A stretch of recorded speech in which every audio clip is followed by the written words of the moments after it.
Saludos cordiales, es la maestra Annie Lorenzo y hoy vamos a analizar un electrocardiograma con la simulación Free ECG Simulator.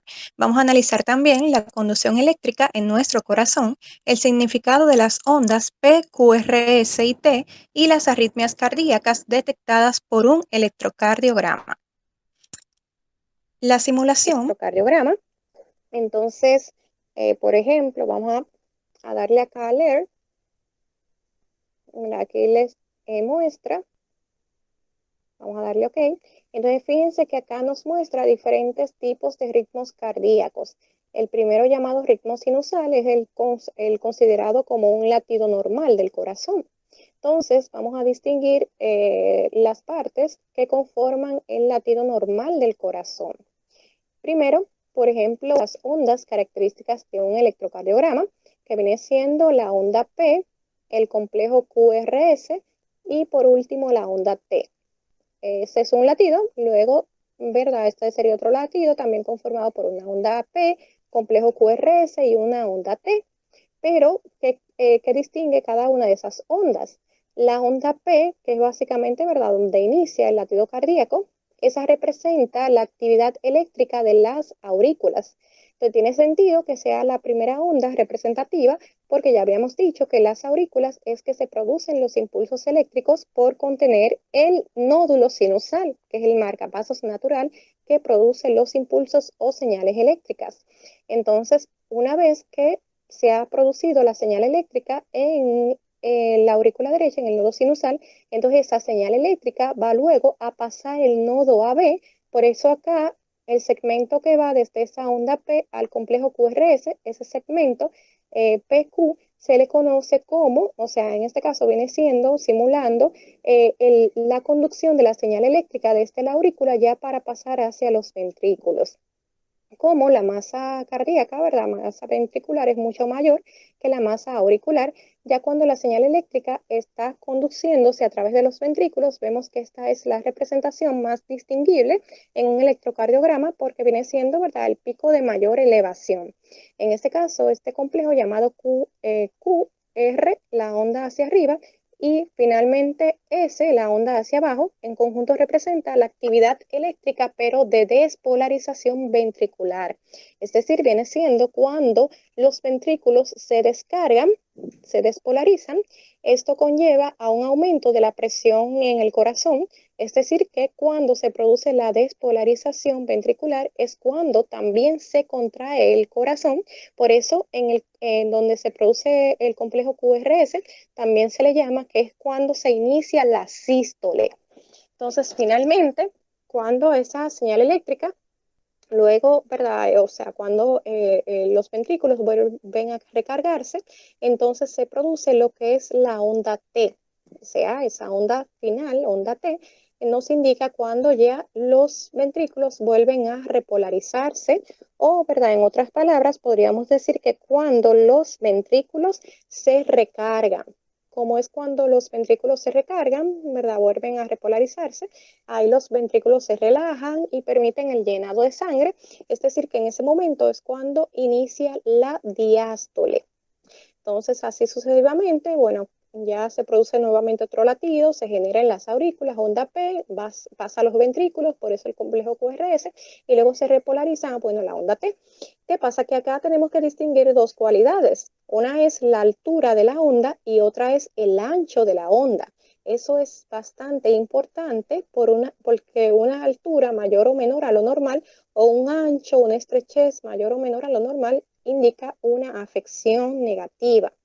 Por ejemplo, es normal que la onda más pequeña sea la onda P, es normal que la onda más característica, más alta, sea la onda R, y es normal que la onda T sea la intermedia entre la onda R y la onda P. Primero, hay que indicar que los valores hacia arriba, o sea, las alturas, las positivas, indican voltajes positivos, mientras hacia abajo, ¿verdad?, indica voltajes negativos. Ambos son lo mismo porque el voltaje es un escalar. Eso indica que no cambia, ¿verdad? O sea, el signo no altera realmente el resultado, el valor numérico, sino que lo que nos está diciendo que, por ejemplo, a medida que está hacia arriba, el voltaje, ¿verdad?, o el trabajo requerido para movilizar la carga es de valor positivo y el valor de abajo representa, ¿verdad?, un voltaje ya en otra dirección. O sea, porque, por ejemplo, dijimos que, bueno, el complejo QRS representa despolarización de los ventrículos y la T representa repolarización. Y si son cosas diferentes, una descarga y una recarga, porque ambas son con voltaje positivo hacia arriba. Eso se debe a que la despolarización ventricular sucede desde el endocardio hacia el epicardio. Sin embargo, para la repolarización ventricular sucede en forma contraria, desde el epicardio hacia el endocardio. Entonces, aunque son cosas distintas, como también suceden en vías diferentes, entonces ambas se ven como si fuesen, o sea, de forma ascendente. Sin embargo, aunque ambas sean hacia arriba, son distintas. Una genera una descarga y otra una recarga. Entonces, ¿qué pasa? Que, por ejemplo, si vemos la onda R más alta de lo normal, significaría que hay un voltaje mucho más elevado a lo normal. Y recordemos que el voltaje, ¿verdad? En este caso, ya estamos claros con que nuestro corazón produce señales eléctricas y tenemos que definir, ¿verdad?, que el voltaje es el trabajo necesario para movilizar una carga. O sea que básicamente gracias al voltaje es que se produce la corriente eléctrica. Si hay mucho voltaje, entonces va a haber mucha corriente, va a haber mucha conducción de electrolitos y si hay poco voltaje va a haber poca conducción de electrolitos. Por eso sabemos, por ejemplo, bueno, la nevera de nuestra casa requiere mucho voltaje, sin embargo, una computadora o un celular requiere poco voltaje. Sí, porque mientras mayor sea el voltaje, mayor se requiere movilizar carga. Entonces, asimismo, en nuestro organismo, si por ejemplo una célula se encuentra con un potencial de membrana, un potencial de equilibrio, ¿verdad? Muy, muy elevado. Eso quiere decir que ese voltaje tan elevado va a hacer un trabajo, o sea, va a movilizar más carga eléctrica de la cuenta y puede que haga que dentro de la célula o fuera de ella haya una sobrecarga de electrolitos, por ejemplo, que haya una concentración demasiado grande de potasio, de calcio, de cloro, ¿sí? Sin embargo, también es negativo un voltaje más bajo de lo normal, porque quiere decir que el voltaje, si es más bajo de lo normal, entonces va a hacer menos trabajo de lo que debería, o sea que va a movilizar menos carga eléctrica de lo que se necesita, entonces no va, por ejemplo, a movilizar, vamos a suponer un electrolito como el calcio, como el cloro, como el sodio, entonces no va a generar una conducción suficiente para llevar a la concentración requerida. Entonces ambas cosas, o sea que estén más altos o más bajos de lo normal, indica un alto o bajo voltaje, lo que eso indica menos movilización de la señal eléctrica que debe pasar a través de nuestro corazón. Sin embargo, ¿qué pasa? Que también el ancho de una onda es muy fundamental porque, por ejemplo, mientras más corto sea, nos indica que señal eléctrica está pasando más rápido. Por ejemplo, acá, como en el nodo sinusal es que se generan las señales eléctricas, pues tiene lógica, ¿verdad?, que la distancia sea tan corta, o sea, que sea tan estrecha, porque la señal eléctrica se está produciendo, ¿verdad?, de manera rápida. Sin embargo, cuando se despolariza toda la masa ventricular, también se requiere que esa señal eléctrica llegue, ¿verdad?, y despolarice rápidamente o descargue rápidamente los ventrículos. Sin embargo, ya nuevamente para recargarlos, ya para hacer que el corazón, básicamente los ventrículos se relajen, se requiere mayor tiempo. Fíjense que para recargar, o sea, es volver a darle una señal eléctrica, ¿verdad? Para eso, eso les conlleva más tiempo y por eso lo normal es que la onda T sea la más ancha de todas las demás ondas. Sin embargo, ¿qué pasa? Que también o sea, si es más ancho de lo normal, también es algo negativo, o si es más estrecho de lo normal, también es negativo. Por ejemplo, la isquemia, que habíamos dicho que es cuando hay una deficiencia de oxígeno, debido también a una insuficiencia de fluido sanguíneo, o en otro caso podemos decir que es una deficiencia de fluido o de sangre oxigenada en nuestro organismo. Entonces, eso puede ser en algún modo distinguible porque acá el segmento de SAT sea más ancho de lo normal. ¿Y por qué? Porque eso indicaría, o sea, si hay producido una isquemia, entonces eso quiere decir que en algún momento las paredes de los ventrículos ya se han como debilitado. Entonces, como se han debilitado, pues va a ser más difícil, ¿verdad?, que se vuelvan o va a requerir más tiempo para entonces ahora relajar esos ventrículos. Entonces, por lo tanto, acá esta zona se va a ver más alargada y ya el hecho de que esté más largo indica una normalidad porque tardó más en repolarizarse o recargarse los ventrículos, ¿sí? Entonces, por ejemplo, vamos a ver ahora dejándolo ahí la frecuencia que nos indica de 72. Sin embargo, algo que hay que resaltar es que la frecuencia cardíaca no es lo más distinguible en una arritmia cardíaca. Como les decía anteriormente, la frecuencia cardíaca que una persona, por ejemplo, se mide en el pulso, ya sea en la arteria, pues en la carótida, también en el cuello, la frecuencia cardíaca que decimos, ok, tenemos un 60 latidos por minuto, 50, sí, eso es realmente, o sea, el conteo de nuestros latidos ventriculares. Sin embargo, no hay forma de nosotros contar cuántos son los latidos o las señales eléctricas que se están produciendo en las aurículas, sino que ya cuando estas señales pasan a los ventrículos, finalmente, el pulso que genera ya la conducción de la sangre por los vasos sanguíneos, lo que está registrando es los latidos finalmente de los ventrículos, de cómo bombean la sangre.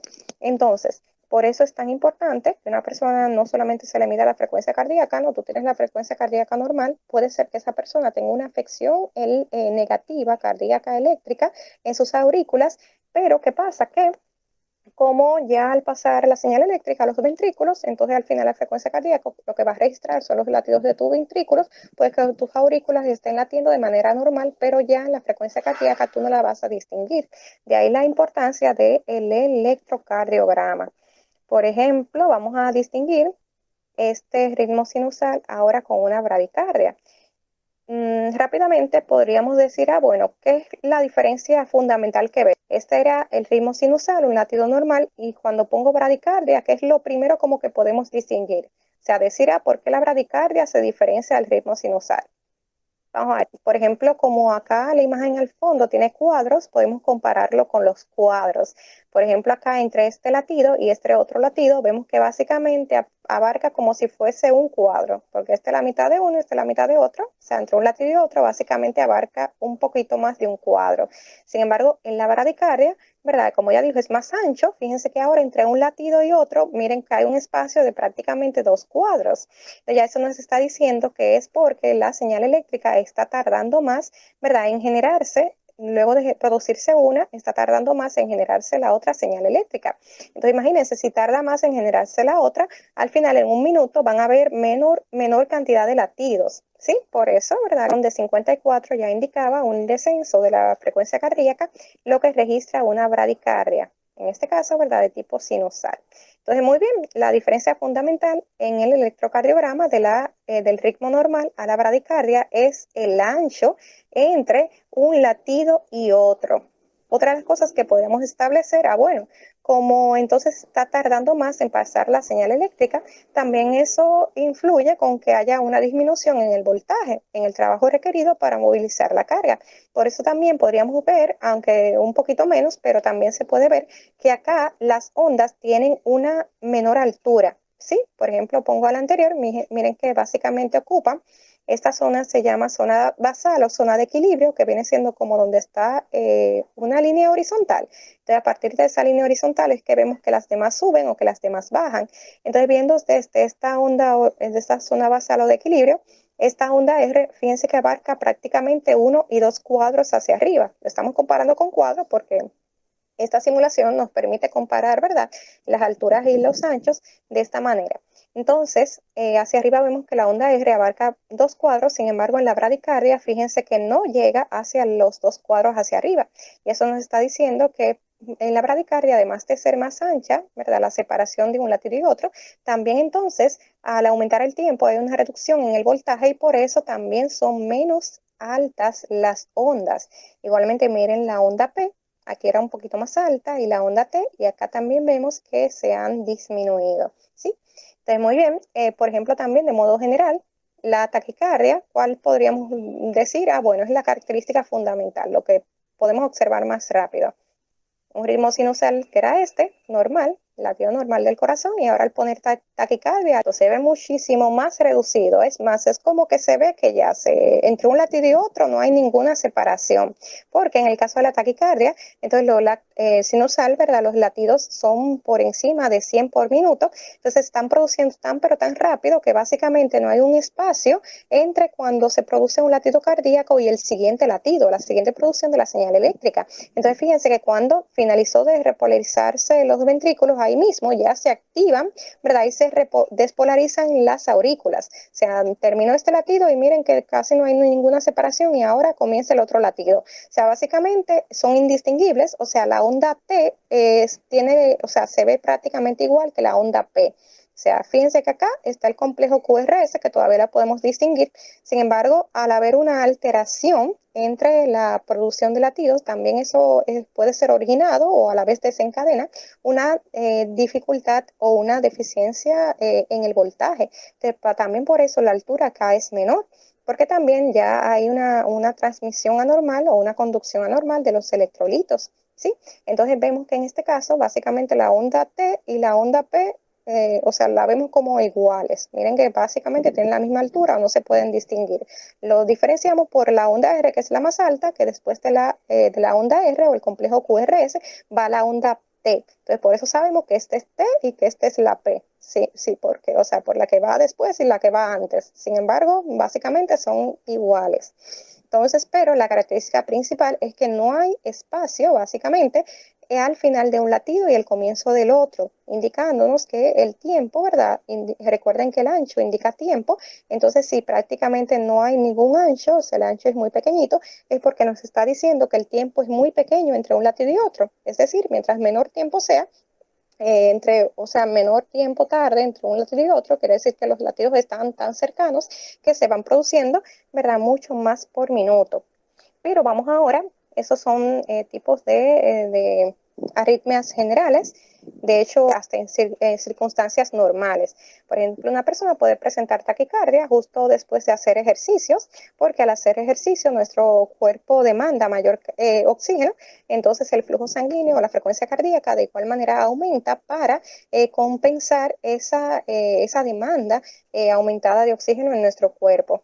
De igual manera, las personas que se ejercitan, o sea, se ejercitan constantemente, los deportistas, propiamente, ¿verdad? Llamados deportistas, esas personas, también el corazón es un músculo contráctil, ¿verdad? Es un músculo. Entonces, en este caso, el músculo también ejerce trabajo, ¿verdad? Y por lo tanto, al aumentar la masa cardíaca y aumentar la resistencia, pues entonces se requiere menor flujo sanguíneo para llevar las actividades que realiza diariamente. Entonces, es normal que una persona o sea, que se ejercita diariamente, un deportista, en algunos casos presente bradicardia, ¿sí? Entonces, estas dos condiciones pueden ser dentro podríamos decir, de un margen, pueden ser todavía normales. Sin embargo, vamos a ver ahora esta arritmia. Fíjense algo, es una arritmia, bueno, ya lo dije, ¿verdad? Sí es una arritmia, pero fíjense que la frecuencia cardíaca, ¿cómo la ven? Normal, ¿verdad que sí? Porque el rango, bueno, generalizado, aunque depende también del sexo y de otras circunstancias, pero el generalizado es que lo normal es de 60 a 100 en reposo. Entonces, 75 está en ese rango de 60 a 100. Sin embargo, aunque la frecuencia cardíaca acá es normal, fíjense que hay una arritmia cardíaca. Miren qué tan diferente se ve estos latidos del ritmo sinusal, que es el ritmo latido normal. Este atrial flutter significa aleteo auricular. Entonces, fíjense que sí, se puede evidenciar que es un tipo de taquicardia, porque habíamos dicho que la taquicardia primero la representábamos por la poca separación entre un latido y otro. Fíjense que básicamente de un latido a otro no vemos ninguna separación, ningún espacio, lo que nos está diciendo que los latidos se están generando bastante rápidos. Sin embargo, ¿qué pasa? En este caso, los latidos se están generando tan rápido que fíjense que la onda T es mucho más elevada de lo normal, igualmente la onda P. O sea, de hecho, la onda T alcanza, o sea, más rápido que en el latido normal, alcanza la onda R. Miren que aquí está básicamente una diferencia de voltaje más significativa. Sin embargo, en este aleteo, la taquicardia, se están generando tan rápido, pero tan rápido los latidos que la onda T y la onda P se ven también muy elevadas. Entonces, ¿qué sucede acá? Que por un lado dijimos que en el aleteo es un taquicardia, ¿verdad? Los latidos se están generando muy rápido, las señales eléctricas, pero ¿por qué aún así esa persona dice que tiene una frecuencia cardíaca de 75? Pues porque este es un aleteo atrial, significa auricular, ¿verdad? Entonces, este es un aleteo o una taquicardia que está sucediendo es en las aurículas. Entonces, vamos a ver, en esta imagen vemos lo que es el nodo sinusal. Básicamente esta parte acá, esta región, es donde se están generando los impulsos eléctricos, ¿sí? Que está dentro de las aurículas. Sin embargo, esa señal eléctrica, una vez que se ha producido en las aurículas, primero pasa a este otro nodo, que es el nodo AV, nodo auroventricular. Ese nodo, ¿qué es lo que hace? Bueno, él recibe las señales eléctricas y la va a conducir desde las aurículas hacia los ventrículos. Sin embargo, la única función no es transportar las señales eléctricas. Si se están produciendo impulsos eléctricos o señales eléctricas muy elevadas o muy caóticas o muy rápidos aquí en las aurículas, no quiere decir que esas señales eléctricas van a pasar así tan elevadas hacia los ventrículos, porque gracias al nodo AB, porque ese nodo AB es como un adaptador que va a disminuir esa frecuencia de esas señales eléctricas producidas en las aurículas. Entonces, por eso es que les digo que, en verdad, una persona, cuando se mide su frecuencia cardíaca, lo que está midiendo es acá la cantidad de latidos ya ventriculares, ya en los ventrículos. Entonces, puede ser que en las aurículas esa persona tenga una afección, una arritmia, porque puede ser que acá los latidos sean mucho mayor a lo normal. Sin embargo, como ya pasaron el nodo AB, al llegar a los ventrículos ya han pasado más disminuidos. Por eso es la importancia, ¿verdad?, de un electrocardiograma, porque registra no solamente la actividad eléctrica en los ventrículos, sino que también la registra en las aurículas. Entonces, volvamos acá a la imagen del electrocardiograma. Si aquí dice que la frecuencia cardíaca, los latidos ventriculares están normales, son de 75, pero fíjense que este latido no se parece en nada al ritmo normal. Eso lo que está diciendo es que, en verdad, lo podemos ver acá por la poca separación entre un latido y otro, que ya nos está diciendo que las producciones de las señales eléctricas están siendo bastante elevadas, están siendo bastante, ¿verdad?, caóticas, por lo que no da espacio entre un latido y el otro. ¿Sí? Entonces, imagínense, en esa persona sus aurículas están latiendo bastante rápidos. Por ejemplo, en el aleteo, inclusive las aurículas laten por encima de 100 por minutos. Pero ¿cómo? Si esa persona tiene su nodo AB muy bien funcional, bueno, las señales eléctricas cuando llegan al nodo AB van a disminuirse y en este caso, cuando pasaron a los ventrículos, solamente producen 75 latidos por minuto. ¿Sí? Por ejemplo, acá la onda más distinguible viene siendo la onda P. ¿Por qué es tan elevada? Bueno, porque como es un aleteo auricular, se está produciendo en las aurículas y en las aurículas es donde se producen las señales eléctricas que representa la onda P. Recuerden que la onda P representa, ¿verdad?, dicho al revés, la actividad eléctrica de las aurículas. Por eso en un aleteo auricular la onda P se ve bastante elevada, indicando, ¿verdad?, que hay una producción bastante alta de voltaje en esa señal eléctrica. Por ejemplo, vamos a buscar aquí otro tipo de arritmia. Déjame ver si veo la fibrilación. Miren acá arriba está la fibrilación auricular. Fíjense que, miren qué tan diferente se ve el aleteo de la fibrilación auricular. Ambos son tipos de taquicardias. La diferencia, ¿verdad?, entre ellas es que habíamos dicho que el aleteo auricular era más ordenado. Realmente sí se ve como ordenado porque aunque las aurículas están latiendo por encima de lo normal, fíjense que básicamente podríamos decir que este latido es igual que este latido. Fíjense que este latido básicamente el mismo que este latido, ¿sí? Por eso se dice que todavía en el aleteo auricular los latidos son de forma organizada. Sin embargo, ya en la fibrilación auricular también es un tipo de taquicardia que se genera también en las aurículas, pero ya en este tipo de taquicardia las aurículas están latiendo muy elevado, o sea, de una forma que inclusive se producen hasta 600 latidos por minuto. Imagínense, ya una producción tan excesiva del nodo sinusal de impulsos eléctricos hace que ya, o sea, de ninguna manera esos latidos ya puedan ser de manera organizada. Entonces, fíjense que en este caso, ya en la fibrilación auricular, miren que ya este latido es bastante diferente a ese latido, este otro latido es bastante diferente a ese otro latido, y lo podríamos representar la fibrilación, a diferencia del aleteo, que fíjense que en vez de ondas, ya lo que vemos como muchos, o sea, como si fuese un rayón, ¿verdad? Como que alguien está rayando, dibujando bueno, de forma incorrecta, una onda. O sea, no podemos decir, bueno, como en el aleteo, ¿verdad? Esta onda la hago hacia arriba de esta forma y luego esta, no. O sea, ya ahí hay una producción tan elevada que básicamente es como si se vieran trazas, ¿verdad? En este caso, en el electrocardiograma, porque ya no hay forma de cómo se sincronicen esos impulsos eléctricos. Están a un nivel de, imagínense, de casi 600 veces por minuto. Por eso vemos que están tan, pero tan unidos, o sea, no hay ninguna separación, ni siquiera podemos distinguir bien cuándo uno finalizó y cuándo otro comenzó. Miren, por ejemplo, en este caso, o sea, no podemos ni siquiera distinguir el complejo R de tan rápido que está la actividad eléctrica justo antes de pasar a los ventrículos, porque como todavía es auricular, entonces se está produciendo en las aurículas y por lo tanto la normalidad tiene que ver acá con la onda P, que es la que representa esa actividad de las aurículas.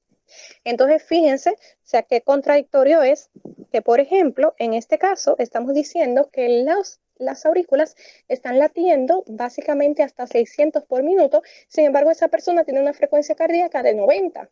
¿Por qué? Porque, bueno, esa persona tiene todavía su nodo AB funcional, entonces esas señales eléctricas cuando pasan al nodo AB pasan hacia los ventrículos mucho más disminuidas, entonces en las aurículas están latiendo a 600 que pueden causar ¿verdad? Un daño severo en las aurículas, sin embargo, bueno, la frecuencia cardíaca de la persona dice que todavía está a 90 dentro de lo normal, ¿sí? Por eso la importancia de los electrocardiogramas. Vamos a ver otro tipo de arritmia, por ejemplo, de los que han mencionado. Este es un bloqueo del nodo AB. Miren, este es un bloqueo del nodo AB. Ya en el bloqueo del nodo AB, el problema es acá con este segmento, que básicamente desde donde finaliza la onda P hasta donde comienza el complejo QRS. ¿Por qué? Porque recuerden que el nodo AB dijimos que era esta parte acá, ¿sí? Que viene siendo lo que regula la señal eléctrica desde las aurículas hacia los ventrículos. Entonces, si la onda P representa la actividad auricular y el complejo QRS la actividad ventricular, pues donde finaliza la onda P y comienza el complejo QRS, viene siendo donde se encuentra ese nodo AB en el electrocardiograma. ¿Sí? Recuerden, el nodo AB, como lo vemos acá, separa la conducción desde las aurículas o la lleva la señal eléctrica desde las aurículas hacia los ventrículos. Entonces, volviendo acá, estamos diciendo que acá justamente, luego de la onda P, en este camino se encuentra el complejo o el nodo AB, que es el que lleva la señal eléctrica desde las aurículas hacia los ventrículos. Entonces vemos que a diferencia de un ritmo normal del corazón, vemos que básicamente esa separación no se puede distinguir bien de tan corta que es. Fíjense que acá terminó la onda P y casi ahí mismo comienza el complejo QRS. Sin embargo, en el nodo AB de tipo 1 vemos que no sucede así. Sabemos que se produce, miren acá, la onda P y miren qué largo se hace el camino para que esa señal eléctrica pase hacia el complejo QRS. Entonces ya un segmento PQ más largo de lo normal indica que puede haber una normalidad en ese nodo auroventricular, porque lo que nos está diciendo, bueno, algo está interrumpiendo el paso de la señal eléctrica desde las aurículas hacia los ventrículos. Todavía en el nodo AB de primer grado, básicamente lo que podemos verlo es como en esta imagen, que lo que indica es un tiempo mayor a lo normal, ¿sí? Sin embargo, vemos que se produjo el complejo QRS. Entonces, eso nos está diciendo que al final la señal eléctrica sí pasó hacia los ventrículos, pero pasó más tarde de lo que debería, ¿sí? Porque acá está más ancho, o sea, llevó más tiempo de lo normal. Sin embargo, cuando ya el complejo QR, el bloque AB, este segundo grado, ya en esa persona no solamente la señal eléctrica va a tardar más en pasar hacia los ventrículos, sino que en algún momento esa señal eléctrica se produce en las aurículas, pero nunca va a llegar a los ventrículos. Por eso, una forma de distinguir esto en un electrocardiograma es ver una onda P sola. Por ejemplo, fíjense acá que esta onda P está sola, es decir, no está acompañada de un complejo QRS. ¿Por qué? Eso lo que está indicando es que en el nodo AB hay un bloqueo tan grande que no dejó que esa señal eléctrica que se produjo en las aurículas llegue hacia los ventrículos. Todavía en el bloque AB, ok, puede ser que esa señal eléctrica se produjo, pero no pudo pasar a los ventrículos, pero fíjense que acá hay una onda P seguida de un complejo QRS, esa señal eléctrica que se produjo sí pudo pasar hacia los ventrículos, ¿sí? Entonces podemos ver algo algunos complejos QRS, pero en este caso, el tipo 2, vemos algunas, ¿verdad? Como acá, ondas P que se encuentran solas, no están seguidas de otro complejo QRS, sino también de otra onda P, indicando que esta señal eléctrica nunca pasó hacia los ventrículos, ¿sí? Miren acá, por ejemplo, para que ustedes vean, ya cuando las taquicardias ocurren en los ventrículos. Miren acá, o sea, qué tan anormal, ¿verdad? Podemos ver ya esos latidos, porque ya esta es una taquicardia ventricular. O sea, es una anormalidad en el número de latidos, pero ya producido en los ventrículos. Entonces, como ya si es una taquicardia ventricular, eso ya quiere decir que los propios ventrículos van a latir por encima de 100 por minuto. Por eso, en este caso, sí, las taquicardias ventriculares pueden medirse en las frecuencias cardíacas, porque como es el número de latidos ventriculares, pues entonces ya acá nos está diciendo, bueno, los ventrículos están latiendo a más de 100 por minuto, entonces la anormalidad se está produciendo directamente en los ventrículos. Eso es muy severo porque ya en los ventrículos no va a pasar la señal eléctrica a través de ninguna vía que lo va a desacelerar. Entonces, de esa misma manera, o sea, el corazón va a sentirse, va a comenzar como a querer bombear sangre, a trabajar demasiado rápido, pero a la vez lo que va a impedir que realmente se bombee la sangre necesaria en el corazón, y lo que puede producir es inclusive un desgaste o un daño en el músculo ventricular.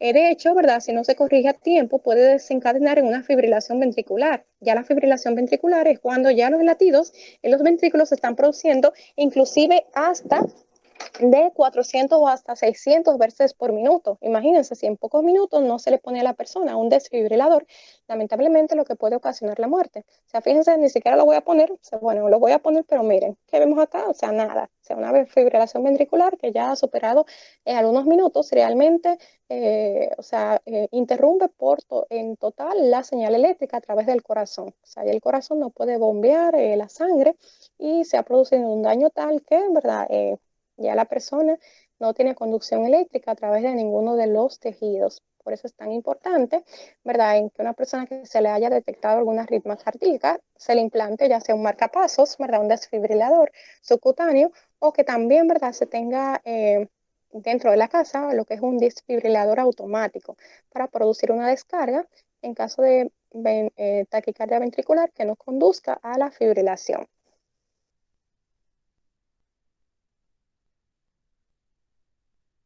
Bien, entonces ahora anímate a practicar lo explicado. Donde está la imagen del Entre los materiales que vas a donde está necesitar son, por ejemplo, tener una hoja cuadriculada. Si no la puedes imprimir, pues la puedes hacer tú mismo. Y también vas a utilizar entrar al simulador que estamos explicando, o si no, guiarte de este video. donde está la imagen del ritmo normal del corazón, el ritmo sinusal, y otras que están en blanco, unas cuadrículas. Si ustedes tienen ventaja de imprimirla, pues la imprimen, pero si no pueden imprimir, no hay ningún problema. O sea, simplemente ustedes en una hoja en blanco o en una hoja de líneas de cuaderno, pues entonces hacen este número de cuadros con una regla. Lo que sí tienen que hacerlo, ¿verdad?, separados iguales para que sean iguales los recuadros. Entonces, ¿qué es lo que van a hacer?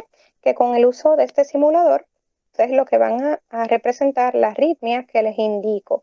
Por ejemplo, aquí la bradicardia sinusal, ustedes van a hacer los latidos que quepan en este espacio, ¿sí? Siempre comparando con esta de arriba, con el latido normal. Bueno, eso es para que, o sea, no es una tarea de dibujo, sino que la idea es que ustedes puedan distinguir las características que permiten evidenciar que sea una bradicardia comparando con un ritmo normal. O sea, ustedes van acá a dibujar el latido, la van a parar el simulador y ok, yo veo aquí la onda P, que es básicamente esta partecita de un cuadro. Luego veo la onda R, que básicamente abarca un cuadro y medio, y así sucesivamente. O sea, ustedes van a dibujar, van a rehacer los latidos en las cuadrículas. Por ejemplo, acá, ok, cuando finalizo un latido, tengo que dejar 2 cuadros y comienzo el otro latido, ¿sí? Entonces van viendo cuál es la altura de cuánto baja, cuánto el ancho, cuánto la estrechez, ¿sí? La idea es que cuando ya acá dibujen, por ejemplo, 2 latidos, puedan comparar, ok, ¿cuál es la diferencia de ese latido con este latido? Entonces, otra cosa es también que es bueno que señalen Por ejemplo, acá en la onda normal, pongan acá, esta se llama P, esta Q, esta R, esta S y ese T. Porque de esa manera ustedes van a poder entonces distinguir cuál de las ondas es que se altera en la, por ejemplo, acá en la bradicardia, si es la onda P, la onda R o así sucesivamente, ¿sí? Otra cosa es que, por ejemplo, comiencen como está acá este dibujo, que fíjense que comenzó a partir de 1 y 2 cuadros. ¿Esto por qué? Porque si comienzan el dibujo acá abajo, entonces las ondas S y Q, que son negativas hacia abajo, entonces van a estar fuera de la cuadrícula, ¿sí? Entonces empiecen, igual que como está el latido normal, básicamente en 2 cuadros hacia arriba.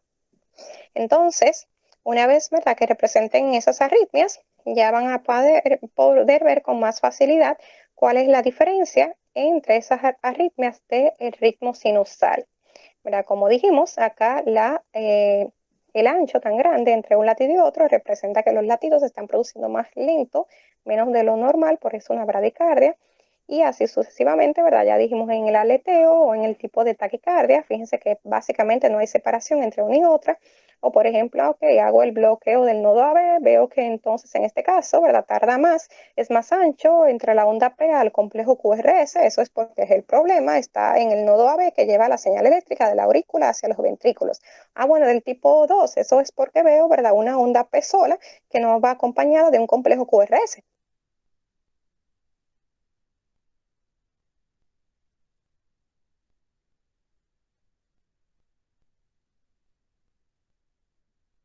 Espero le haya gustado lo explicado en este video. Cualquier cosa pueden atrasarlo, pausarlo para entender mejor.